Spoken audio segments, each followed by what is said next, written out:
आणि नाशिकमध्ये भाजपच्या तिकीट वाटपाचा थरार रस्त्यावरती पाहायला मिळाला। शहराध्यक्ष सुनील केदार यांचा इच्छुक उमेदवारानं पाठलाग केलेला आहे।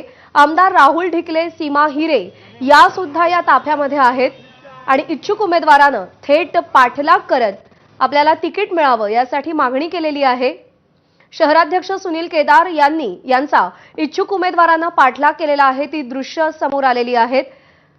या ताफ्यामध्ये राहुल ढिकले आणि सीमा हिरे यांच्याही गाड्या आहेत आणि आता फॉर्म भरायला अवघे काही तास शिल्लक असताना, उमेदवारी अर्ज दाखल करायला अवघे काही तास शिल्लक असताना उमेदवार काय काय करतायत हे आपण पाहतोय। छत्रपती संभाजीनगरमध्ये मोठं नाराजी नाट्य रंगलेलं आहे। आत्मदहनाचा प्रयत्न केला गेलेला आहे आणि त्यानंतर पुण्यामध्ये एक पक्षप्रवेश झालेला आहे। तर नाशिकमध्ये चक्क इच्छुक उमेदवारानं नेत्यांच्या गाड्यांचा पाठलाग केलेला आहे। उमेदवारी मिळावी हीच या सगळ्यांची मागणी आहे। एबी फॉर्म घेऊन जाणाऱ्या गाडीचा पाठलाग करण्यात आलेला आहे। नाशिकमध्ये तिकीट वाटपामध्ये काहीसा घोळ झाल्याचं चित्र पाहायला मिळतंय। मुकुल कुलकर्णी आपले प्रतिनिधी आपल्याला अधिक अपडेट देतील। मुकुल, नेमकं काय घडलंय नाशिकमध्ये? नाशिकमध्ये भारतीय जनता पक्षामध्ये गेल्या काही दिवसापासून निष्ठावंत तिकिटाची मागणी करत होते। आता भाजपकडनं निष्ठावंतांना डावलं जात होतं।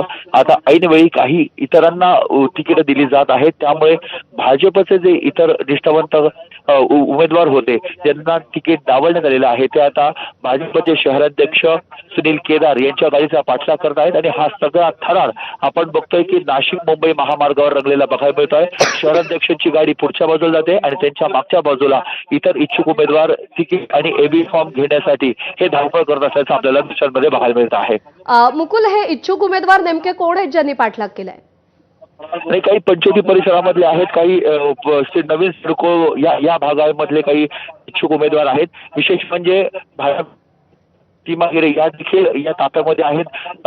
आमदार राहुल ढिकले हे देखील या ताफ्यामध्ये बघायला मिळत आहे। त्यामुळे राहुल ढिकले आणि सुनील केदार एका वाहनामध्ये आहेत, तर सीमा हिरे आणि त्यांचे पती महेश हिरे हे इतर कार्यकर्त्यांसमवेत ह्या गाडीमध्ये आपल्याला ताफ्यामध्ये बघायला मिळत आहेत। हा थरार गेल्या अर्धा ते एक तासापासून नाशिक मुंबई महामार्गावर रंगलेला बघायला मिळतोय। मुकुल, आपण पाहतोय उमेदवार इच्छुक आहेत आणि ते या सगळ्या गाड्यांचा पाठलाग करतायत। एबी फॉर्म्स घेऊन जाणाऱ्या या गाड्या आहेत। मुकुल, या सगळ्या इच्छुकांना कोणी थांबवण्याचा किंवा रस्त्यात थांबून समजवण्याचा वगैरे प्रयत्न नाही केला का?